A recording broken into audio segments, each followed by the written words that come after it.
আসসালামু আলাইকুম, আপনারা সবাই কেমন আছেন? আজকে আমি আপনাদের জন্য একটা পারফেক্ট বাটার বিস্কিটের রেসিপি নিয়ে চলে আসছি। আশা করছি এই রেসিপিটি আপনাদের কাছে অনেক বেশি ভালো লাগবে এবং আপনাদের অনেক উপকারে আসবে। বাটার বিস্কিটের জন্য এখানে আমার লাগবে বাটার। আমি বাটারটাকে ফ্রিজ থেকে নামিয়ে রেখেছিলাম নর্মাল টেম্পারেচারে আসার জন্য। বাটারটা যখন দেখবেন এরকম নরম এবং সফট হয়ে আসছে, তখন থেকে আপনারা কাজ করতে পারবেন।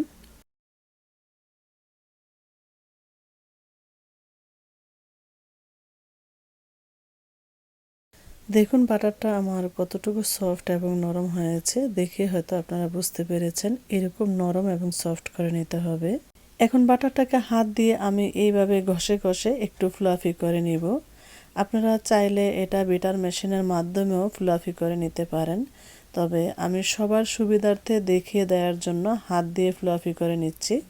আমি চাইলে এটা বিটার মেশিনের মাধ্যমেও খুব তাড়াতাড়ি ফ্লাফি করে নিতে পারতাম, তবে আপনাদেরকে দেখানোর উদ্দেশ্যেই আমি এটাকে হাত দিয়ে ফ্লাফি করে নিচ্ছি। হাত দিয়ে করলে এটা ফ্লাফি করতে একটু সময় বেশি লাগে, আর বিটার মেশিন দিয়ে করে নিলে যেটা হয় সময়টা একটু কম লাগে। যাদের হাতের কাছে বিটার মেশিন নাই তারা এইভাবে হাত দিয়ে ফ্লাফি করে নেবেন। 5-6 মিনিট ধরে করে নিলে এটা এনাফ। এরপরে আপনারা গুঁড়া চিনি এখানে ইউজ করবেন, যেটা পাউডার চিনি বলে। এখানে দানাদার চিনি ব্যবহার করা যাবে না, পাউডার চিনিটাই ইউজ করতে হবে। যাদের হাতের কাছে পাউডার চিনিটা নাই আপনারা পাটায় বেটেও এটা পাউডার করে নিতে পারেন এবং কি গ্রাইন্ডারে দিয়েও এটা পাউডার করে নিতে পারেন। এখানে আমি পাউডার চিনি ইউজ করেছি 300 গ্রাম। আর আপনারা যদি কাপের মাপ দিয়ে নিতে চান তাহলে আমি যেভাবে ফুল উঁচু উঁচু করে ভরে নিয়েছি এইভাবে নিতে হবে।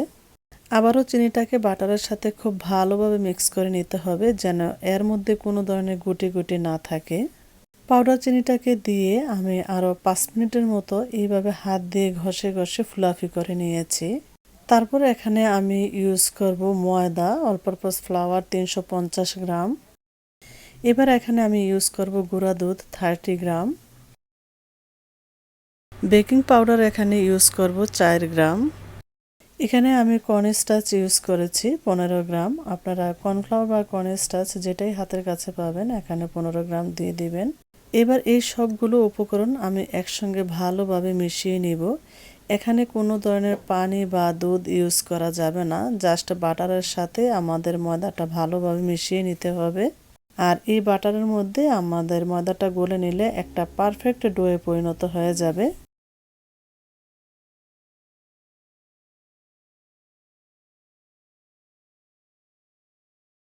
এখানে অনেকের প্রশ্ন থাকতে পারে কাপের এবং স্পুনের মাপ দেওয়ার জন্য। আসলে সব ক্ষেত্রে কিন্তু কাপের এবং স্পুনের মাপ যায় না। আমরা যারা রান্না করতে পছন্দ করি আমাদের সবার ঘরেই একটা কিচেন স্কিল থাকার প্রয়োজন, কারণ অনেক ক্ষেত্রে আমাদের কিচেন স্কিল ব্যবহার করতে হয়। আমি আমার ভিউয়ার্সদের বলবো যারা আমার রান্না পছন্দ করেন এবং আমার রান্না আপনারা দেখেন, আপনারা সবাই একটা কিচেন স্কিল কিনে নেবেন। তাহলে আপনাদের রান্না এবং আপনারা যেটাই বানান একদম পারফেক্ট এবং সঠিক হবে।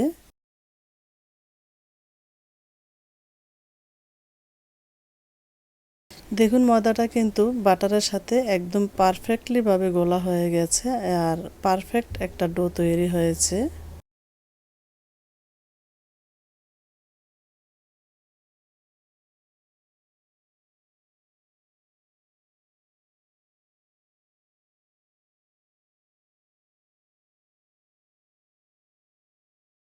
ডোটা তৈরি হয়ে গেলে আমি একটু রোল করে নিয়ে আমি কাউন্টার টপে একটু ময়দা ডাস্ট করে দিচ্ছি। দেখতে পাচ্ছেন, আপনারাও এই কাজটা এইভাবে করতে হবে।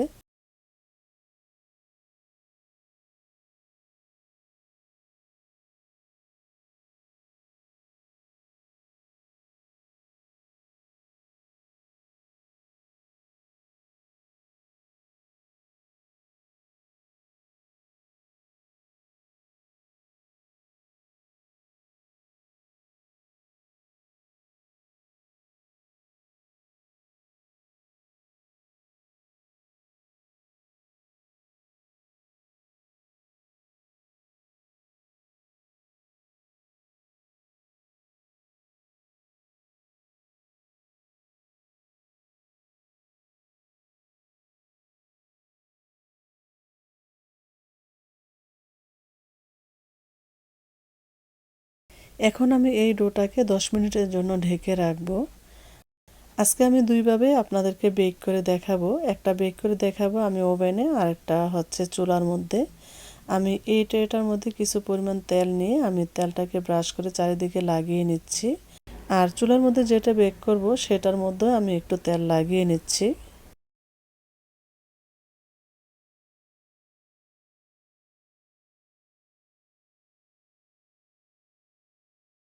10 মিনিট পর ফিরে এলাম। এখন আমি এর মধ্যে 2 ফোঁটা ভ্যানিলা এসেন্স দিয়ে দেব।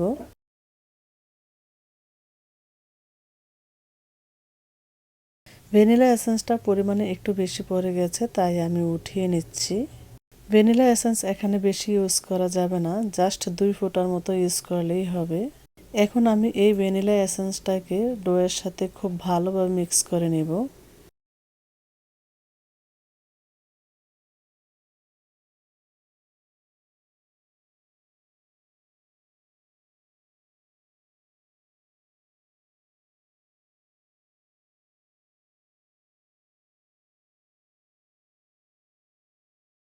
মিক্স করা হয়ে গেলে এখন আমি এখান থেকে ছোট ছোট বল বানিয়ে নেব।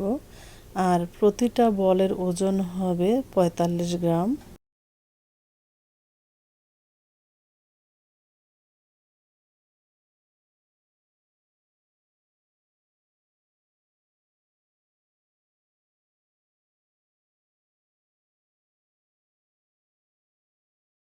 বলগুলো বানানো হয়ে গেলে এবার আমি একটা কুকি কাটারের মাধ্যমে শেপ দিয়ে নেব।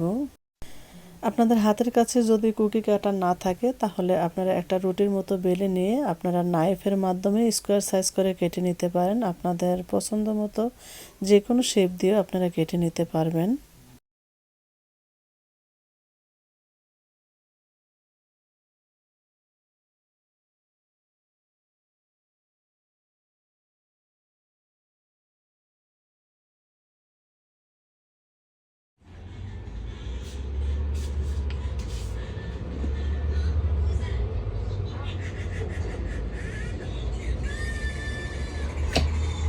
প্রত্যেকবার কাগজটা মোছা দিয়ে হচ্ছে বারবার একটা দিও না, শুধু যে একটা করবাই না, তাই মুছা দেওয়া আবার।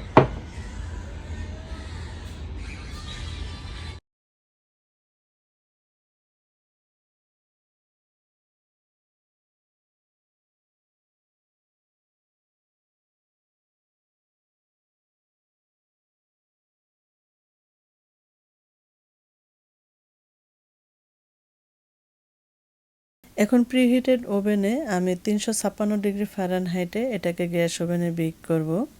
আর যাদের ওভেনে ফারেনহাইটের অপশন নেই আপনারা 280 ডিগ্রি সেলসিয়াসে বেক করবেন 16 মিনিট। এখন চুলায় আমি যেটা বেক করব সেটার মধ্যে আমি শেপটা দিয়ে নিচ্ছি। আপনারা 356 ডিগ্রি ফারেনহাইটে ইলেকট্রিক ওভেনও বেক করতে পারেন।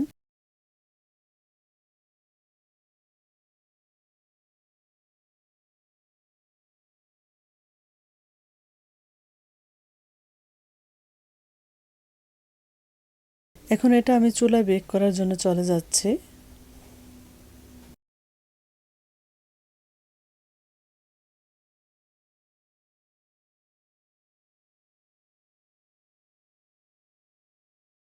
চুলায় একটা প্যান বসিয়ে নিয়ে আমি মিডিয়াম হিটে এটাকে 10 মিনিটের জন্য প্রিহিট করে নিয়েছি। তারপর আমি প্যানটা বসিয়ে দিলাম। এখন আমি এটাকে বেক করব প্রায় 10 থেকে 12 মিনিটের মতো। 16 মিনিট বেক করে আমি বিস্কুটগুলোকে ঠান্ডা করে নিয়েছি। এখন আমি আপনাদেরকে একটা ভেঙে বিস্কুট দেখিয়ে দিব এর ভিতরের টেক্সচারটা কেমন হয়েছে। আর একদম খাস্তা হয়েছে, দেখতেই পাচ্ছেন, খেতেও অসম্ভব মজার হয়েছে। আপনারা ট্রাই করতে পারেন, আশা করছি আপনাদের কাছে খুবই ভালো লাগবে।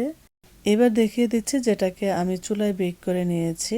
আর দেখুন এটা আরও বেশি সুন্দর হয়েছে, একদম উপর থেকে কালারটাও পারফেক্ট এসেছে। আর দেখুন কতটা খাস্তা হয়েছে, দেখতে পাচ্ছেন, খেতেও কিন্তু অসম্ভব মজার হয়েছে।